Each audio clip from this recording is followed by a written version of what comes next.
My name is Jasmine Butcher, and I'm 29. 5 years ago, my father told me I was no longer welcome at Christmas because I married a farmer.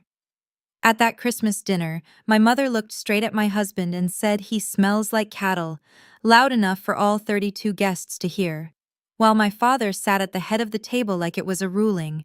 For 5 years, no calls, no cards, not even a text to check if we were still alive. Then 15 days ago, they needed $2.5 million.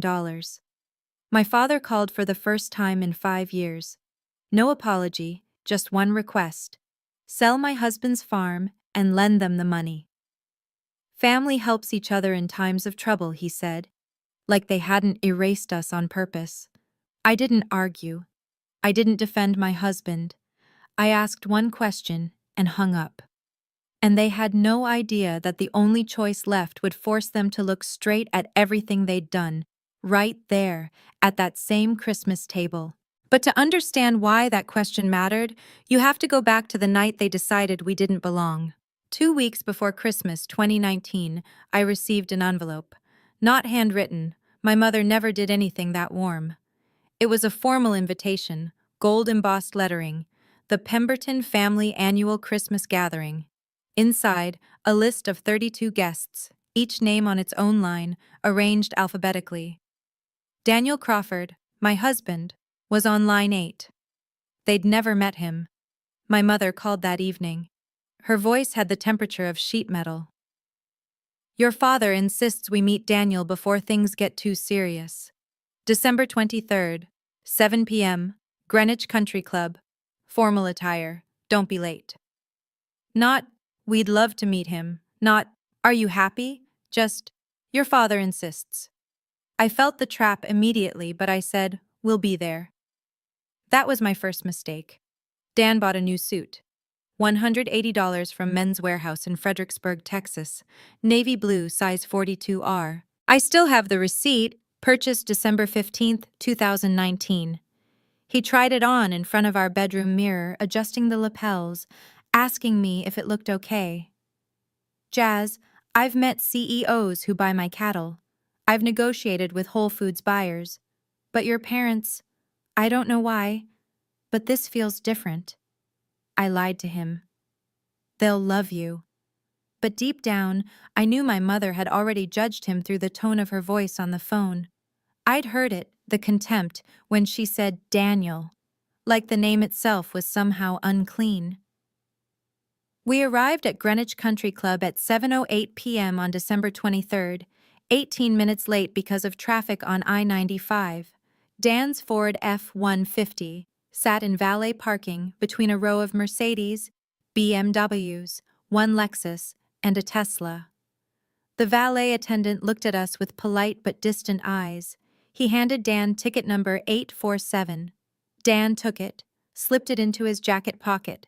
He kept that ticket for 5 years. The doorman opened the door without asking our names.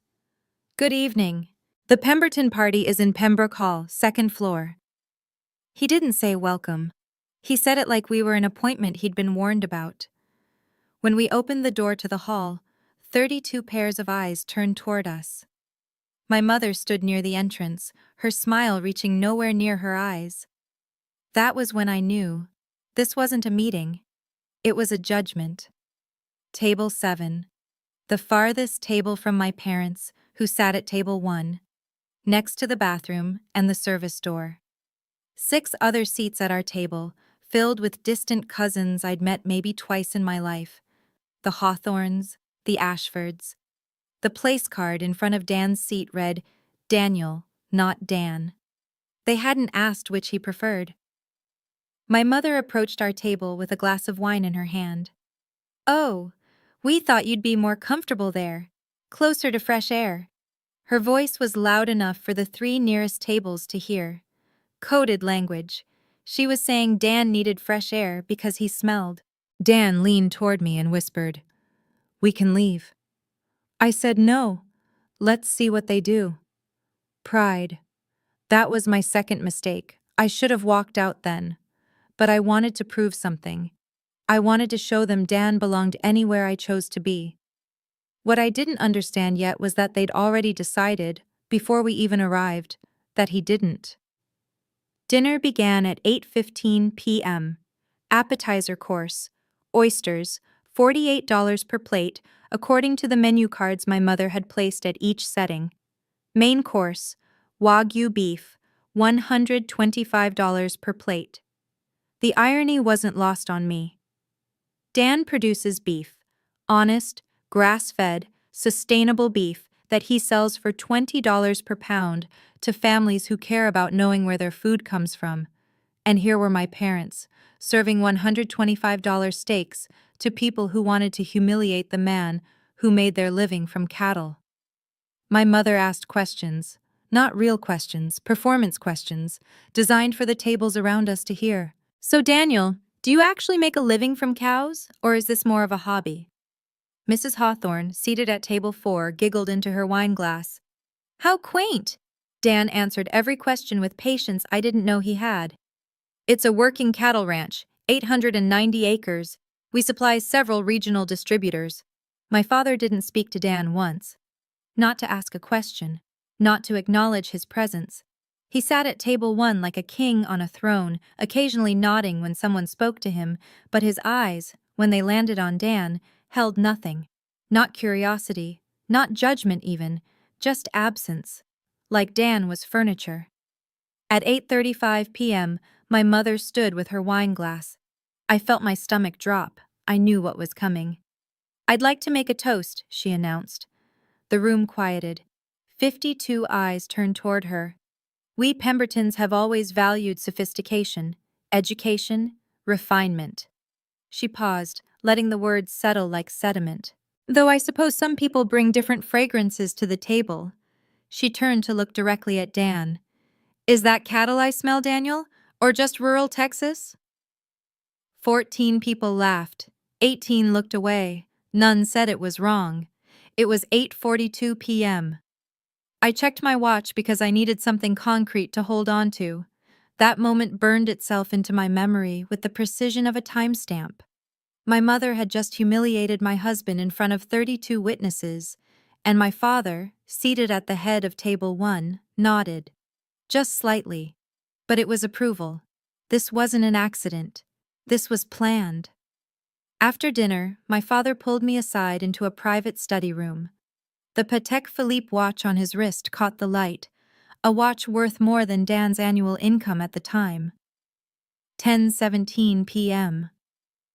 You're no longer a Pemberton if you stay with him, my father said.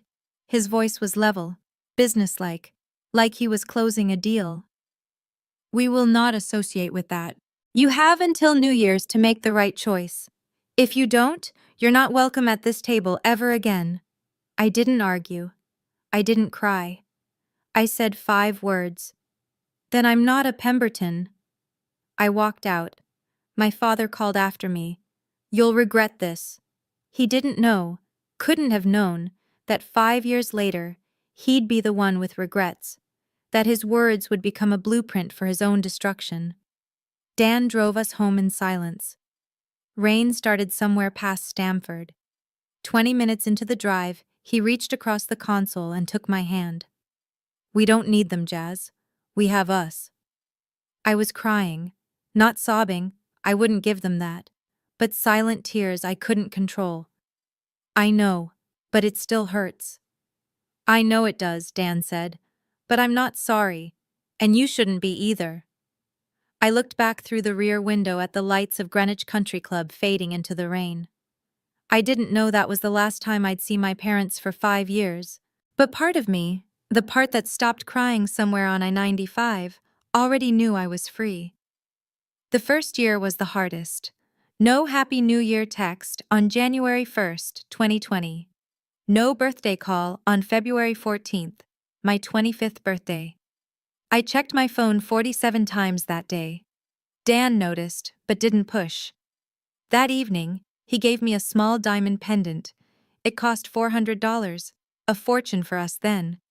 The card said, "You're my family now." I wanted to call my mother. I drafted an email 4 separate times, deleting each one. The last line I typed but never sent. Do you ever think about me? The answer, I'd learned 5 years later, was only when they needed money. While I was checking my phone for calls that never came, Dan was building something real. In May 2020, Whole Foods offered him a contract, $1.8 million per year. I was in the kitchen when he took the call, and I heard the buyer's voice through the speaker. Mr. Crawford, your operation is the most transparent supply chain we've audited in 5 years. We'd like to triple our initial order. Transparent. The exact opposite of everything my father did. By November 2021, HEB added a second contract, $3.2 million annually. By June 2022, Dan employed 87 people, up from the original 23 when we married. He paid himself a salary of $68,000 per year and reinvested everything else into the ranch, into his workers, into the land. One night I Googled Charles Pemberton and found an article. Greenwich Wealth Manager expands client portfolio to $340 million. I closed my laptop. Two completely different definitions of success. Mine was watching Dan teach a new ranch hand how to care for a sick calf at 5 a.m. Theirs was a number in a Bloomberg terminal. My career grew too. I started as a supply chain analyst making $74,000 in 2021. By 2022, I'd been promoted to consulting partner in agricultural M&A, earning $156,000. In 2023, a client, the CEO of a regional agricultural co-op, asked me, "Miss Butcher, you understand our industry better than analysts from Harvard Business School. Where did you learn this?" I told him the truth. From my husband. He taught me the difference between price and value. What I didn't tell him was that I'd learned negotiation from my father, strategy from Yale, which my father paid $280,000 for over 4 years. But ethics? Ethics I learned from watching Dan work. From watching him refuse to cut corners even when it cost him money. From watching him pay his employees above market rate because they have families too. I drove past the Greenwich exit on I-95 at least once a month. It was on the route to visit a client in Stamford. 12 miles from my parents' house. Might as well have been 12,000. I never took the exit. There was a folder on my laptop. I created it in January 2020, 1 week after we were exiled. I named it Someday. Inside, 47 screenshots. My parents' social media posts. Family photos from Thanksgiving. 2020, 2021, 2022. Old photos they'd reposted, but with me cropped out. 3 cousin weddings I learned about through Instagram because I wasn't invited. My mother's posts used captions like, "Grateful for family, the ones who matter." In one reposted photo from 2022, there were 18 family members at Thanksgiving dinner. I'd been in the original photo, seated between my Aunt Rebecca and Uncle Richard. In the version my mother shared, that section was cropped out. The caption, "Family values drive success," posted to my father's LinkedIn. Dan almost caught me looking at the folder once. I closed the laptop too quickly. "You okay?" he asked. "Just work," I lied. The folder represented what I wouldn't admit to myself. I still cared what they thought. That would change. It had to. August 12th, 2024, a Tuesday. I was reviewing contract renewals for HEB when Dan's phone rang. He put it on speaker. The voice said, "Mr. Crawford, this is James Hartwell, CEO of Hartwell Agricultural Holdings. We've been studying your regenerative practices for 18 months. You're 15 years ahead of the industry standard. We'd like to acquire Crawford Cattle Company for $23 million. You'd stay on as CEO with full operational autonomy." Dan stared at the phone like it was speaking a foreign language. When the call ended, he looked at me. $23 million. Jas, that's not real money. That can't be real. "It's real," I said. "And you earned it." He'd earned it by doing everything my father taught me never to do: working with his hands, caring about people more than profit, building something that actually mattered. And now the world was paying him more than my father had made in his entire career. I negotiated the terms. That's what I do: agricultural M&A. I know how these deals work. I spent 2 weeks on the phone with Hartwell's legal team, adjusting 14 material terms. The final structure: $18 million cash up front, $5 million performance earnout over 5 years tied to carbon sequestration metrics. Dan was already exceeding. Dan would stay as CEO at $380,000 per year, plus 5% equity. On August 30th, we finalized the deal. On September 18th, 2024, I watched my phone screen as the wire transfer notification appeared. Deposit received, $18 million. Dan and I sat at our kitchen table and stared at it for 8 minutes without speaking. Then we started laughing. Then I started crying. "My father spent his whole life chasing this," I said. "You did it by accident, just being good at your job." After taxes, legal fees, and paying off the ranch's remaining debt, we netted $11,347,000. I transferred $8.2 million into a high-yield savings account. Dan asked, "Do you want to tell them now? Show them they were wrong about me?" I said no. I want to wait. I want to see if they ever call because they miss me, not because they need me. 4 months later, I got my answer. Nothing changed. That's what people don't understand about sudden wealth. We didn't buy a mansion. Dan still drove the same F-150. I kept my 2019 Honda Accord. We lived in the same 2,400 square foot ranch house. Dan still worked 5 a.m. to 7 p.m., 6 days a week. One of his ranch hands joked, "Boss, you know you could hire someone to muck stalls now, right?" Dan grinned. "Could, won't. This is therapy." "Richest therapist I know," the guy said. "Richest shit shoveler, maybe," Dan replied. The only splurge we made: $47,000 in anonymous donations, local food bank, veterans ranch program, agricultural scholarship for kids from farming families, and $8,000 on Christmas gifts for each other: new boots for Dan, a cashmere sweater for me. On December 10th, 2024, I had a thought. We're richer than my parents now, and they have no idea. I didn't know if that was revenge or just irony. 4 days later, my father called and I found out. I'd drafted an email in September, right after the sale closed. The subject line: "To the Pembertons." The body was blank except for one line: "You told me I'd regret choosing Dan. You said I'd never amount to anything with poor trash. Here's what you don't know." Then the cursor blinked. I never finished it. I opened that draft 17 times over 4 months, trying to find the words. What would I even say? That I won? That they lost? That I didn't need their approval anymore? If I didn't need their approval, why did I keep writing emails I couldn't send? On January 13th, 2025, one day before my father's call, I opened the draft again. I still didn't know what to say. But the next evening, when my phone rang and Dad appeared on the screen after 1,826 days of silence, I finally understood. I didn't need to write it. I needed to say it. In person. At that same table where they'd humiliated Dan. I changed the subject line to "My Answer" and saved it.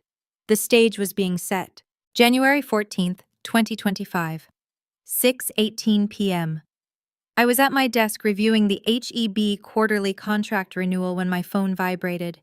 The name on the screen: Dad. I'd never changed the contact.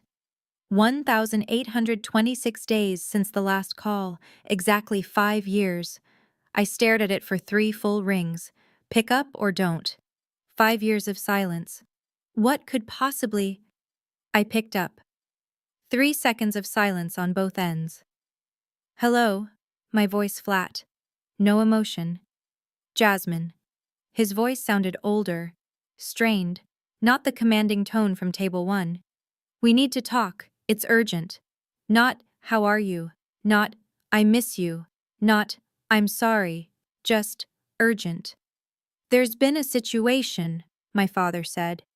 The word situation doing heavy lifting. An investment that went wrong. We need $2.5 million by January 5th. The SEC is. You called me for money. Statement, not question. Pause. Then. I called you because family helps each other in times of trouble. Family, I repeated. That's interesting. When did I become family again? He ignored the question. This isn't the time for bitterness, Jasmine. Your mother's health is failing. This stress. I wrote down the exact time.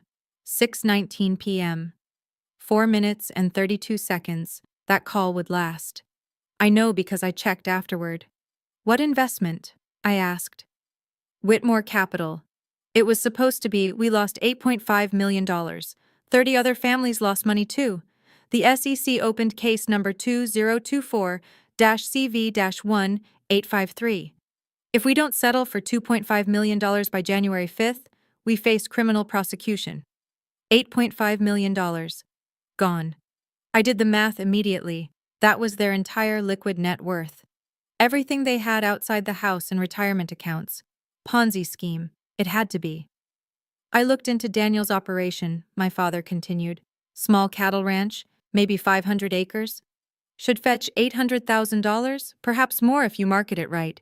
You'd still have money left over after helping us. He'd researched my husband's ranch and gotten the acreage wrong. It's 890 acres, but that wasn't what made my hand tighten around the phone. You researched my husband's ranch, I said. I'm being practical, Jasmine. It's not like he's running a real business. It's a farm. People sell farms every day. I counted the insults in that call. 7 total. Small. Operation.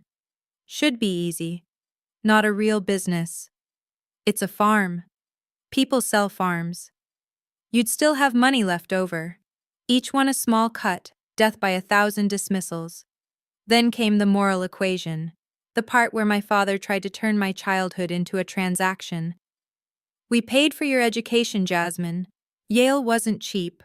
We gave you opportunities Daniel could never dream of. This is how family works. We invested in you. Now we need a return.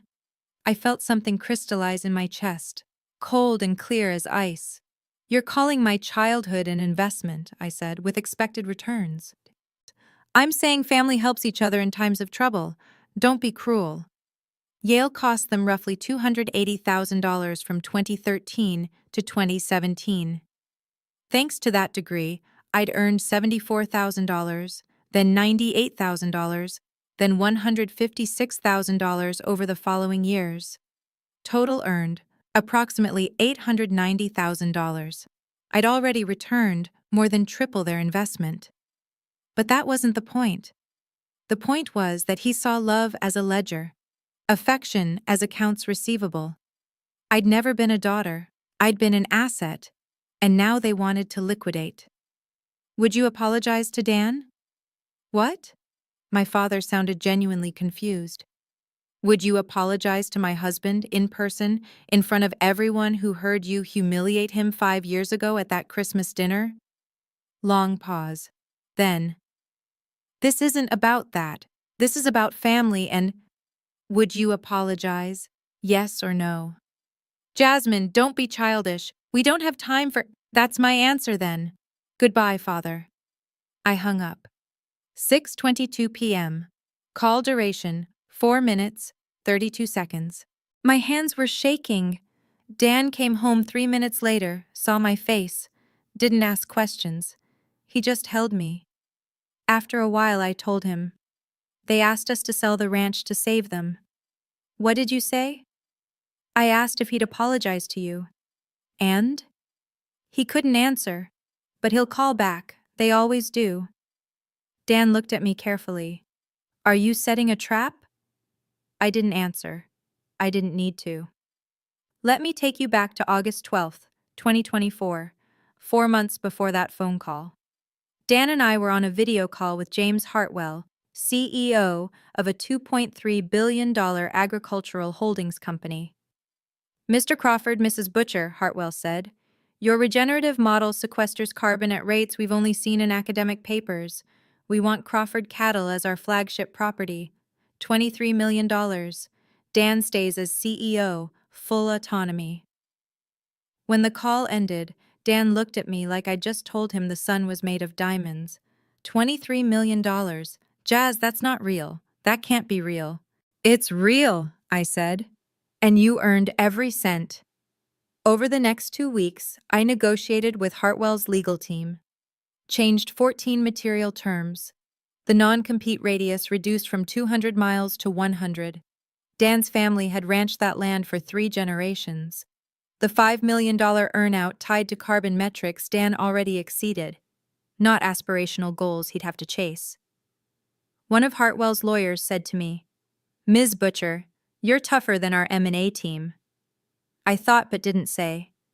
I learned from the best. Then I learned to be better. September 18th, 2024. The wire transfer hit at 2:47 p.m. Dan and I sat at the kitchen table staring at my phone screen. Wire transfer received, $18 million. Holy shit, Dan said. Holy shit, I agreed. What do we do? I don't know. Nothing? Everything? I have no idea. Dan started laughing. We're millionaires and we have no idea what to do. I started laughing too, then crying. My father spent his whole life chasing this. You did it by accident, just being good at your job. After taxes, debts, and legal fees, we netted $11.3 million. We put $8.2 million in savings. We bought nothing, changed nothing. That evening, Dan asked, "Do you want to tell them now? Show them they were wrong?" I thought about it, really thought about it. No, I want to wait. I want to see if they ever call because they miss me, not because they need me. That was the real test, wasn't it? Would my parents ever reach out because they loved me? Or would they only call when I became useful again? 4 months later, I got my answer. September 20th to January 14th. Life didn't change much. Dan still woke up at 5 a.m. to check the cattle, still fixed fences himself, still sat with sick calves in the barn at midnight when they needed monitoring. One of his ranch hands asked him, "Boss, you know you could hire someone to do this now, right?" Dan grinned. Could, won't, this is therapy. Richest therapist I know. Richest shit shoveler, maybe. I'd overhear these exchanges and think about my father. Charles Pemberton had never fixed anything in his life. He paid people. He managed portfolios. He leveraged other people's money. But he'd never built anything with his hands, never created value from nothing but work and integrity. Our biggest splurge? $8,000 on Christmas gifts for each other. Dan got new boots. I got a cashmere sweater. Everything else, our house, our cars, our daily life, stayed exactly the same. Net worth, $12.1 million. Lifestyle change, 0. Internal peace, priceless. On December 10th, I thought, we're richer than my parents ever were, and they have no idea. Was it revenge or just irony? I didn't know yet, but I had that email draft, the one I'd opened 17 times since September. Subject line, to the Pembertons. Body, mostly blank. Just one unfinished sentence. You told me I'd regret choosing Dan. Here's what you don't know. I could never finish it. What would I say? That I won? That would make me like them, measuring worth in dollars. That Dan and I were happy? They wouldn't believe it. That they were wrong about everything? They'd never admit it. On January 13th, one day before my father's call, I opened the draft again, stared at the cursor blinking after that incomplete sentence. What did they not know? They didn't know that the poor trash farmer they'd humiliated now had more money than they'd ever seen. They didn't know that their daughter had negotiated that deal.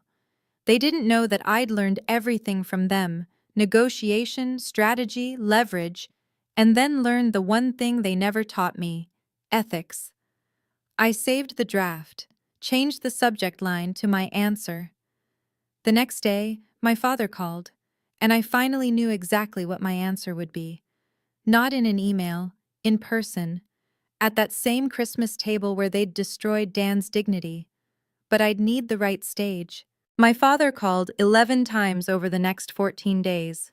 I never answered. Dan asked on day 3 after the 5th call, "Do you want me to answer it?" "No," I said. "Let him call. I want him to feel what I felt for 5 years." Silence. "That's cold, Jazz." I learned from the coldest. The voicemails escalated. Day 1 and 2, formal, controlled. "Jasmine, please call me back. We need to discuss this."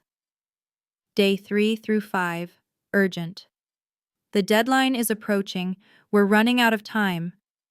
Day 6 and beyond, desperate. Voicemail number 7, day 11, my father's voice cracked. "Jasmine, please. Your mother this is killing her. Just call back." I almost called. Almost. Then I remembered. Smells like cattle. I remembered. You're no longer a Pemberton. I remembered 1,826 days of silence. I deleted the voicemail. My mother tried a different approach. Text messages, 7 total over 5 days. Day 4, "Jasmine, your father told me he called. Boo. Please don't punish me for his mistakes." Day 5, "This is serious. We could lose everything." Day 6, "I raised you better than this cruelty." Day 7, "Fine, be selfish. We should have known you'd choose that farmer over your own blood." Day 8, "I'm begging you. Please, just talk to us." The pattern was obvious. Manipulation, then guilt, then blame, then insult, then begging. My father had taught her well, or maybe she'd taught him. Either way, it was a playbook I'd seen my entire life. It had worked on me for 29 years. Not anymore. On day 8, she sent a photo attachment. An old family picture, me at age 7, smiling, sitting on my father's shoulders at some beach vacation I barely remembered. The caption, "Remember when you loved us?" I stared at that photo for 5 minutes. Then I blocked her number. Dan asked why. "Because I do remember," I said. "That's why this hurts. And I can't let pain make my decisions anymore." Day 9, their family lawyer got involved. 3 emails from bernard.clifford@cliffordassociates.com. Email 1. "Dear Ms. Butcher, I represent your parents, Charles and Eleanor Pemberton, in a time-sensitive financial matter. They've asked me to reach out regarding a private family loan that would be mutually beneficial. Please contact my office at your earliest convenience to discuss terms." Mutually beneficial, interesting phrasing for, "We need your money desperately." Email 2, day 10. "Ms. Butcher, I understand family matters can be complicated, but there are time-sensitive legal deadlines involved. Your prompt response would be appreciated." Email 3, day 10. Evening. "Ms. Butcher, given the SEC investigation timeline and the January 5th settlement deadline, I must stress the urgency of this matter." That third email was a mistake. Bernard Clifford had just revealed his client's desperation. Good lawyers don't leak details like SEC investigations in initial outreach emails. Desperate lawyers with desperate clients do. I screenshot that email. Evidence. Then I didn't reply to any of them. Day 11, a FedEx overnight package arrived. Thick envelope. Inside, a formal invitation, the same embossed cardstock as 5 years ago. "The Pemberton family cordially invites you to a celebration of family and gratitude, December 20th, 2024, 7 p.m., Greenwich Country Club, Pembroke Hall, black tie." 52 guests listed. I recognized 19 names from the original 32 who'd witnessed Dan's humiliation. An RSVP card was included, pre-stamped. On the back, in my mother's handwriting, "Please come. We need you." Not "we miss you." We need you. I pinned the invitation to our refrigerator with a magnet. Dan looked at it and said, "Are we going?" "Oh, we're definitely going." Do you have a plan? I have a question, the same question I asked my father. And this time I'll make sure he answers it in front of everyone.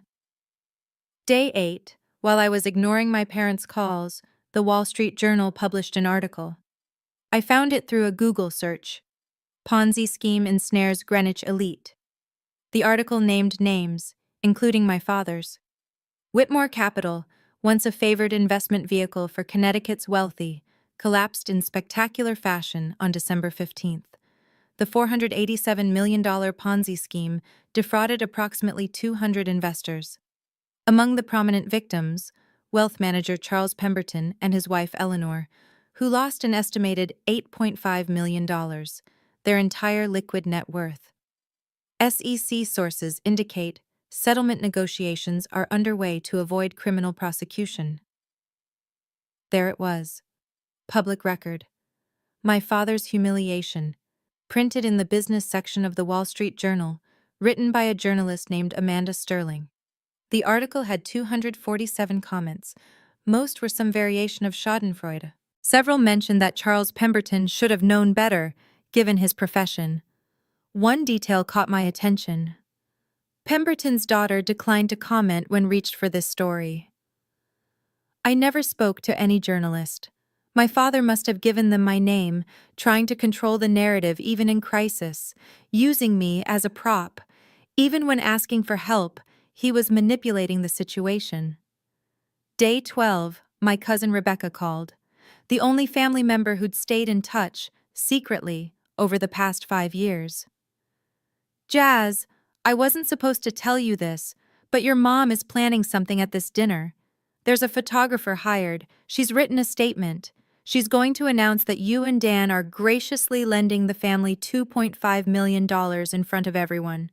She's already told half the guests it's happening. She told people we agreed? She's telling them you're family, you'll do the right thing. There's paperwork ready. A notary public will be there. It's a trap, Jazz, don't go.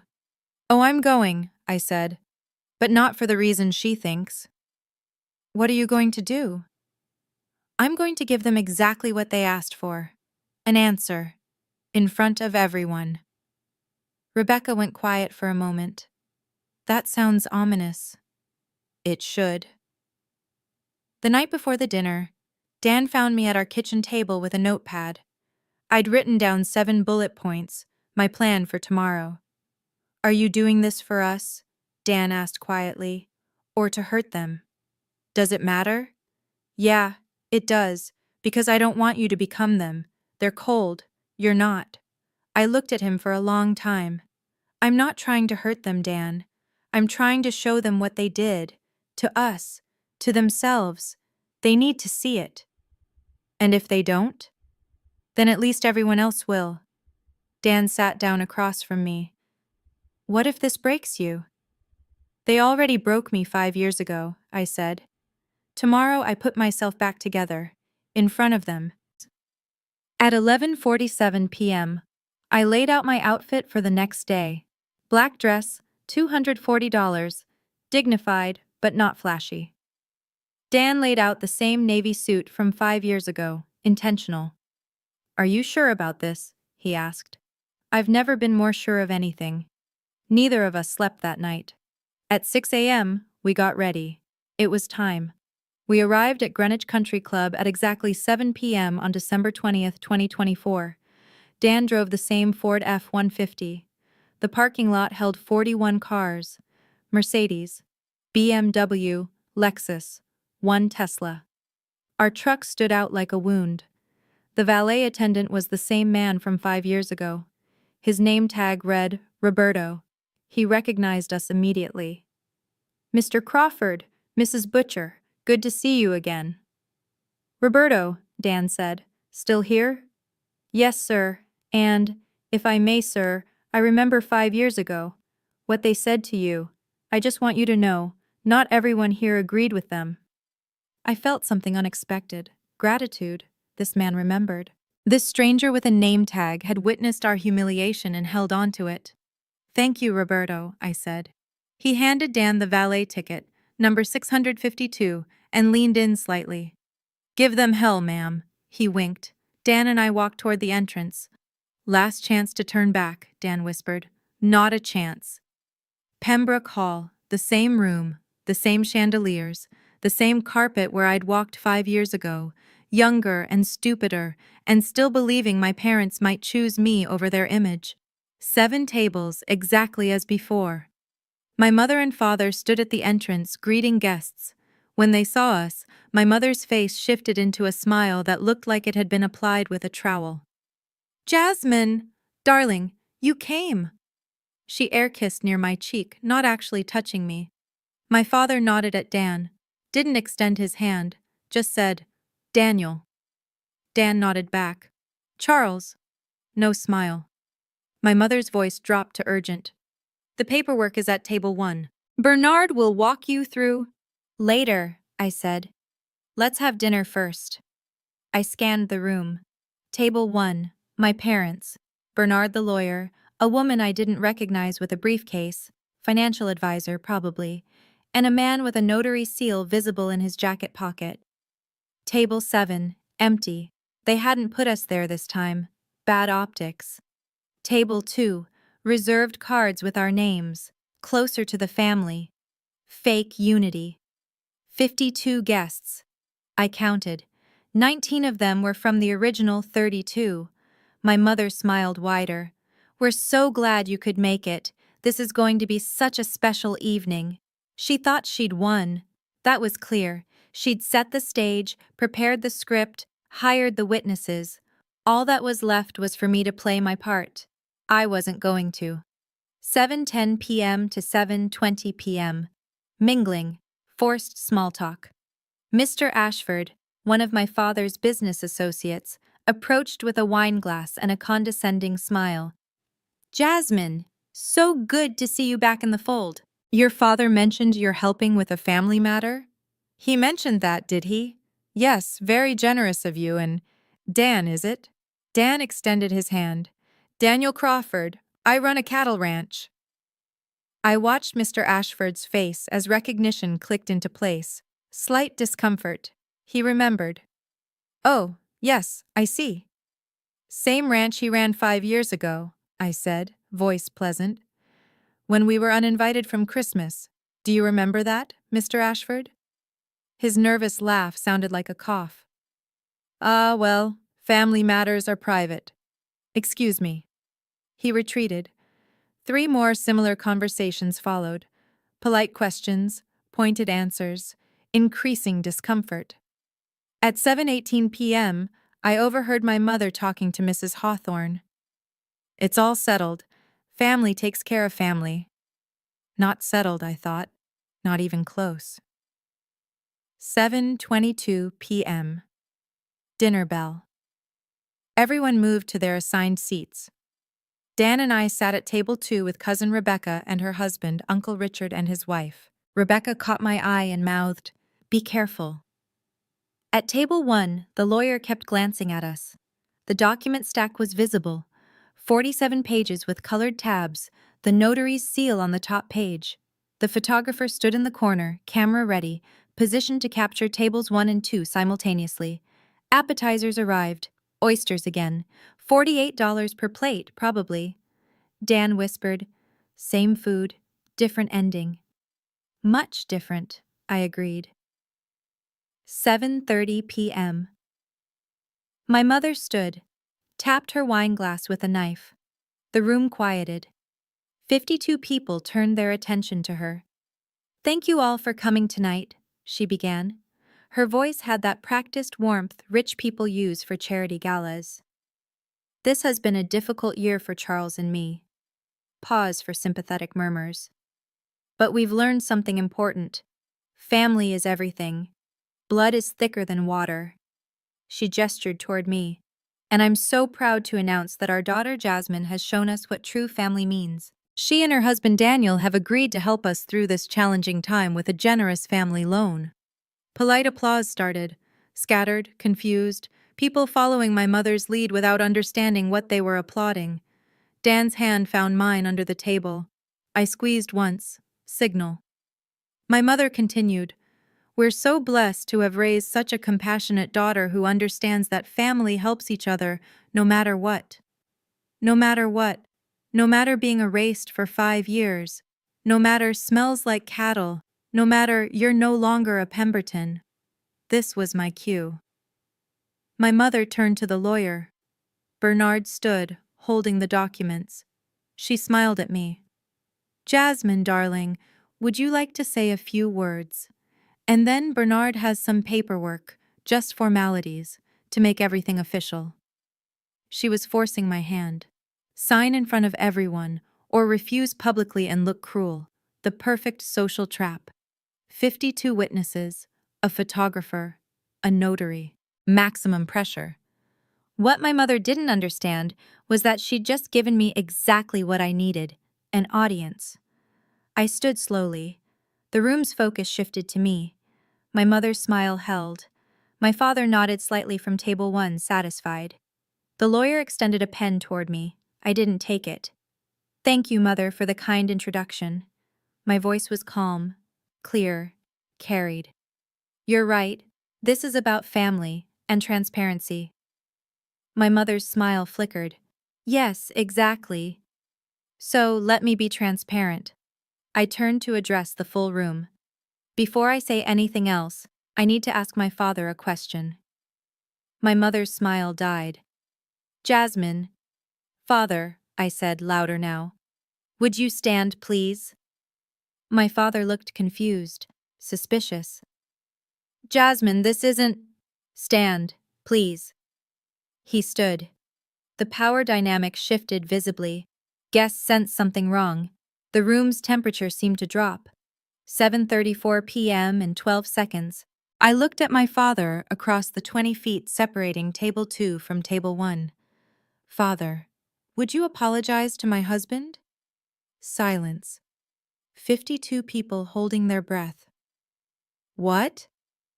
My father's confusion was genuine. Would you apologize to Daniel for what you and Mother said to him in this room 5 years ago tonight? The 19 original witnesses. I watched their faces, eyes widening, hands moving to mouths.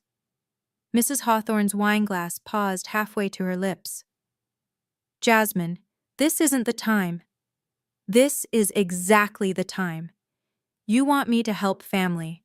I want to know if you consider my husband family. Would you apologize? My father forced a laugh, turned to the guests. This is family drama. Nothing. Yes or no, Father. 11 seconds of silence. I counted them. The longest 11 seconds of my father's life, probably. He opened his mouth. No words came out. I nodded. Expected. 7:35 p.m. and 3 seconds. I delivered the killing blow. Poor trash farmers do not bail out rich trash bankers. Complete silence. Absolute. The kind of silence that has weight and texture, the kind you can feel pressing against your eardrums. 52 people frozen. The photographer's camera clicked. He was capturing my father's face. Shock, the color draining, mouth slightly open. My mother's audible inhale, hand to chest, Dan's slight smile, pride in his wife, Cousin Rebecca's wide eyes, Mrs. Hawthorne covering her mouth with both hands now. 11 more seconds of silence. Then my mother broke it. Jasmine, how dare you? I'm not finished, Mother. Everyone here deserves transparency, so let me give it to them. I pulled out my phone, opened the screenshot I'd saved. Wall Street Journal, January 8, 2025. Quote, Ponzi scheme ensnares Greenwich elite. Among the victims, prominent wealth manager Charles Pemberton and his wife Eleanor, who lost an estimated $8.5 million, their entire liquid net worth. Gasps, murmurs. Some guests knew, many didn't. Shock rippled through the room like wind through grass. That's public record, I said. Not family drama, public record. The SEC opened case number 2024-CV-1853. You needed $2.5 million by January 5th to avoid criminal prosecution. You missed that deadline, which means you're now facing criminal charges. My mother's face went pale. That's not, You're handling it, I said, by asking us, the poor trash you erased, to sell our farm, a farm my father researched and valued at $800,000. I turned to the room. 5 years ago, December 23rd, 2019. This room, table 7, I pointed. My mother stood where she's standing now and said my husband smells like cattle, loud enough for all 32 guests to hear. The 19 original witnesses looked down, 14 of them, anyway. Visible shame. Some of you were there, some of you laughed, none of you said it was wrong. Dan stood beside me. They meant to humiliate me. They succeeded. Uncle Richard, at our table, looked at my mother with something like horror. Eleanor, is this true? My mother couldn't answer. Her silence was the answer. My father finally found his voice, weak, defeated. Jasmine, please. We made mistakes. We were wrong about Daniel. But family, I cut him off. For 5 years you didn't call, not once, not to check if we were alive, not to see if we were happy, not to apologize. You thought we'd fail. You thought I'd come crawling back. You thought wrong. We're admitting we were wrong now. No, you're admitting you need money. That's different. My father opened his mouth again. Nothing. The lawyer at table 1 slowly sat down, recognizing his documents were worthless. The notary was packing up his seal. You asked us to sell Daniel's ranch, I said. You estimated it was worth, what did you say, Father? $800,000? Silence. Crawford Cattle Company sold on September 18, 2024. I let that sink in. Sale price? $23 million. The room erupted. Gasps, exclamations. Someone dropped silverware. The photographer's camera clicked rapidly, capturing reactions. 23 million? Someone said it loud enough to hear. Daniel remains CEO, I continued. Base salary, $380,000 per year, plus equity in the parent company. My mother's voice, barely audible. What? The poor trash farmer you asked to sell his life's work, I said, is worth more than you ever were. Mr. Ashford's voice, loud enough for everyone. Charles, you asked a $23 million man to save you? My father had no response. Daniel's ranch employs 156 people, I said. Full-time, with benefits, real jobs, real value. I turned to my father. After your scandal, how many people does your firm employ? Silence. The answer is 0. Your firm is bankrupt, your clients gone, your reputation destroyed. Daniel feeds 400,000 families annually through Whole Foods and H-E-B contracts. You fed nothing but your own greed with Ponzi scheme money, Mrs. Hawthorne whispered to her husband, but it carried. We lost $400,000 with Charles, and he called the farmer trash? Anger rippled through the room. Several of my father's victims were in this room. I'd just reminded them. You told me I'd regret choosing agriculture over your business, I said. I work in agricultural M&A consulting. I negotiate deals worth more than your entire portfolio ever was. I used the Yale education you paid for. I just didn't use it to become you. I learned negotiation, strategy, finance, then I learned ethics. That last part, I learned from Daniel, not you. My father, voice broken. We gave you everything. No, you gave me a start. Dan gave me everything. There's a difference. I pulled out the printed Wall Street Journal article, held it up. This is public record. Anyone can look it up. SEC case number 2024-CV-1853. Settlement deadline January 5th. You missed it 11 days ago. The severity was sinking in across the room. Criminal charges, not just civil penalties. How do you... My mother started. Public records, mother. I did my research before being asked for $2.5 million. At that moment, Bernard the lawyer stood to leave. My father called after him. Bernard, wait. Charles, I can't help you anymore. You need a criminal defense attorney now. He left. My father was sinking, visibly, like watching a building collapse in slow motion. I have $8.2 million in my bank account, I said. Right now, today, I could write you a check for $2.5 million. My mother's face, hope sparked there, desperate and ugly. I could save you from criminal charges, from losing your house, from complete humiliation. My father, barely audible. Then, but you taught me a Pemberton lesson, the most important one. I let the pause stretch.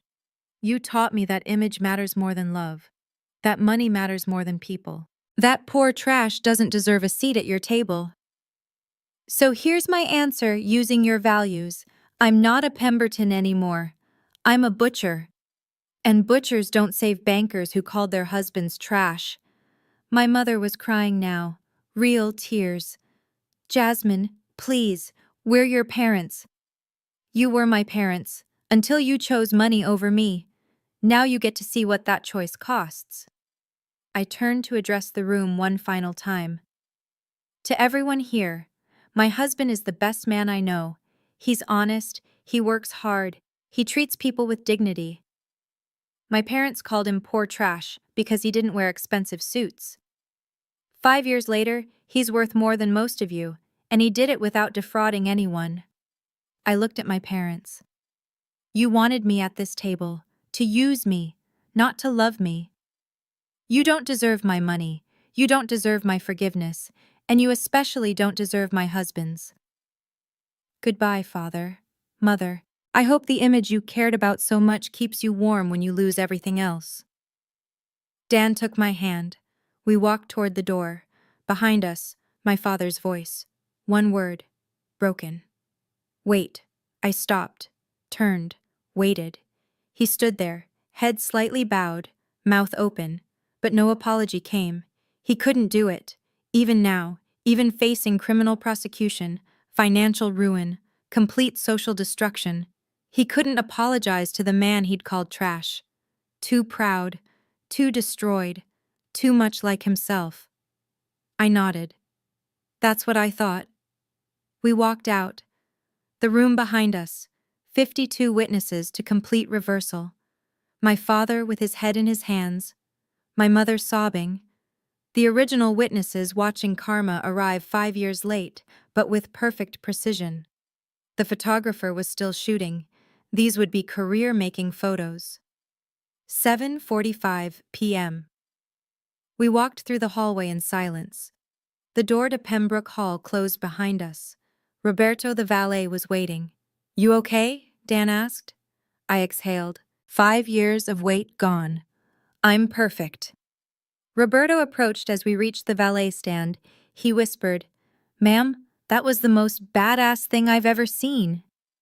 I pulled out my wallet, handed him 5 $100 bills. For remembering us. I'll never forget you now, ma'am. We drove away. The lights of Greenwich Country Club fading in the rear-view mirror. Dan's hand found mine. No going back now, he said. Good. I don't want to. An hour into the drive, Dan asked, Do you think they'll ever call again? No, they can't. Pride won't let them, and that's fine. I'm finally free.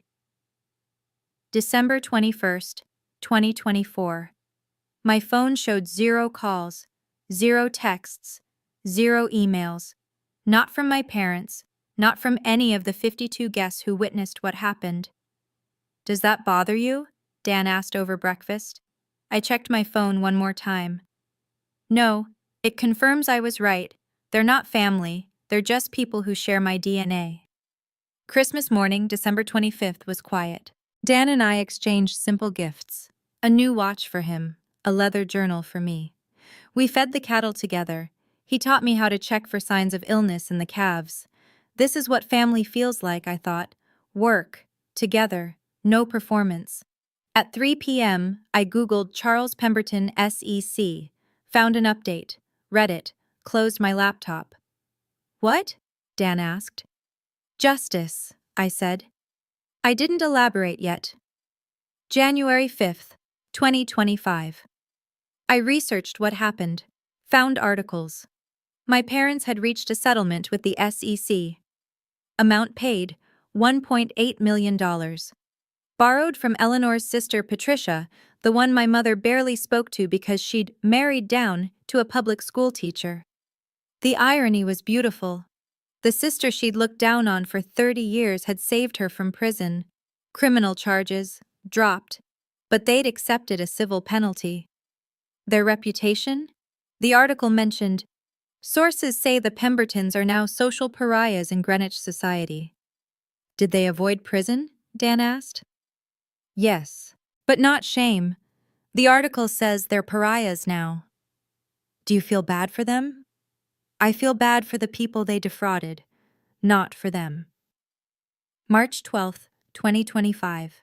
Rebecca texted. Thought you should know. Your parents' house was foreclosed. They're moving to a condo in Stamford. Your mom's not taking it well.